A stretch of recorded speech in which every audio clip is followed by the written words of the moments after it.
Hello दोस्तों, welcome to my class. दोस्तों, आज का हमारा टॉपिक है ईथरों का वर्गीकरण। ठीक है, तो ईथर आपको पता है क्या होगा, ROR। ईथर जल के डाई एल्किल या डाई एरिल या एल्किल एरिल व्युत्पन्न होते हैं, क्योंकि ये पानी के 2 H परमाणुओं को हटाकर वहां पे क्या जोड़ देते हैं, R समूह। ठीक है, तो ये आपका क्या हो जाएगा, ईथर। तो अब देखो, ईथर का वर्गीकरण करेंगे तो द्विसंयोजी ऑक्सीजन से जुड़े हुए एल्किल समूह की संरचना के आधार पर ईथर 2 प्रकार के होते हैं। मतलब ऑक्सीजन, द्विसंयोजी ऑक्सीजन से जुड़े हुए, द्विसंयोजी मतलब आपको पता है कि ऑक्सीजन डबल बॉन्ड लेके इनसे मतलब अपना ये डबल बॉन्ड पूरा करेगा, एक पहले एल्किल से और दूसरा दूसरे एल्किल से। ठीक है, तो द्विसंयोजी ऑक्सीजन से जुड़े हुए मतलब दोनों तरफ क्या होंगे आपके एल्किल समूह, और ऑक्सीजन दोनों तरफ से इनसे 2 बार जुड़ेगा, इसलिए इसको क्या बोलते हैं, द्विसंयोजी ऑक्सीजन से जुड़े हुए एल्किल समूह। और इसकी संरचना के आधार पर ये 2 प्रकार के होते हैं। पहला है सरल या सममित ईथर। जैसा आपको पता है सममित ईथर मतलब दोनों तरफ के जब एल्किल समूह सेम होंगे तो वह क्या कहलाएगा, आपका सममित ईथर।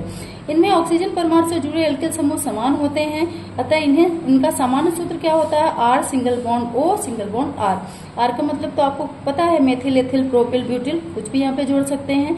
तो जब इधर भी और इधर भी दोनों तरफ के एल्किल समूह कैसे हो, एक जैसे यहाँ पे दिया CH3 single bond O single bond CH3, तो यहाँ CH3 सेम है, यहाँ भी सेम है, तो ये आपका क्या हो जाएगा, सममित ईथर।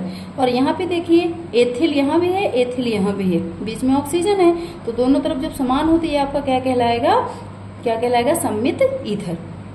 मिश्रित अथवा असमित बिल्कुल लीजिए, मतलब जब ये एक समान ना हो, एक तरफ एथिल जुड़ा हो तो दूसरी तरफ मेथिल जुड़ा हो, एक तरफ एथिल जुड़ा हो तो दूसरी तरफ प्रोपिल जुड़ा हो, एक तरफ प्रोपिल जुड़ा हो तो दूसरी तरफ ब्यूटिल जुड़ा हो, इस तरह की अगर संरचनाएं होंगी तो आपका क्या कहलाएगा, असमित ईथर। या एक तरफ क्या जुड़ा हो, फेनिल जुड़ा हो, एक तरफ मेथिल जुड़ा हो, तो इस तरह की संरचनाएं किसमें आती हैं, असमित ईथर में। इसका जो सूत्र होता है दोस्तों, R single bond O single bond R dash, ये ध्यान रखना। इसका R single bond O single bond R दोनों सेम, यहाँ पे आपका थोड़ा सा चेंज हो जाएगा, R single bond O single bond R dash. ठीक है, अब ये तो आपका हो गया द्विसंयोजी ऑक्सीजन परमाणु से जुड़े हुए एल्किल समूहों के आधार पर। अब हम दूसरा देख लेते हैं। तो दूसरा है आपका क्या, ये समूह की प्रकृति। ठीक है, मतलब R समूह की प्रकृति या R समूह क्या है, एलिफेटिक है या एरोमेटिक है, इसके आधार पर ईथरों को हम निम्न 2 भागों में डिवाइड करेंगे। ठीक है, तो पहला है एलिफेटिक। ठीक है, तो याद रखना एलिफेटिक जब दोनों तरफ क्या जुड़े हों, एल्किल समूह, तो वो आपका क्या कहलाएगा, एलिफेटिक ईथर। ठीक है, जैसे देखो CH3O CH3 दोनों तरफ क्या है, एल्किल समूह, यहाँ भी दोनों तरफ क्या है, एल्किल समूह, इधर आपका मेथिल, इधर क्या है, एथिल, तो ये आपका क्या कहलाएगा, एलिफेटिक ईथर। ध्यान रखना, एरोमेटिक, एलिफेटिक, एलिफेटिक में जिसमें एल्किल समूह हो, तो ईथर से अगर दोनों एल्किल समूह दोनों तरफ से जुड़े हो तो आपका क्या कहलाएगा, एलिफेटिक ईथर।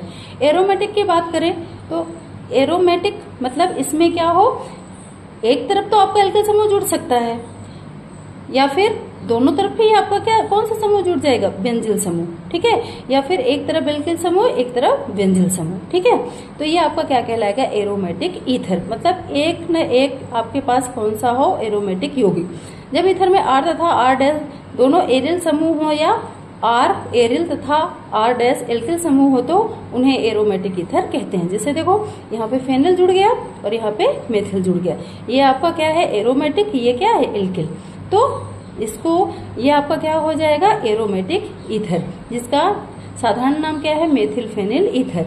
इसी तरह अगर दोनों तरफ ही एरोमेटिक यौगिक जुड़े हों, जैसे C6H5 C6H5, तब हम इसको क्या बोलेंगे, डाईफेनिल ईथर, इसका साधारण नाम हो जाएगा, और ये आपका क्या होगा, एरोमेटिक ईथर। ठीक है, तो एलिफेटिक जिसमें सिर्फ एल्किल समूह हो, एरोमेटिक जिसमें आपका एरिल समूह तो हो ही, इसके साथ आपका एल्किल समूह भी जुड़ सकता है। ठीक है, तो अगर एल्किल समूह जुड़ा रहता है दोस्तों, एल्किल और एरिल समूह, तब हम उन्हें क्या बोलते हैं, एल्किल एरिल ईथर।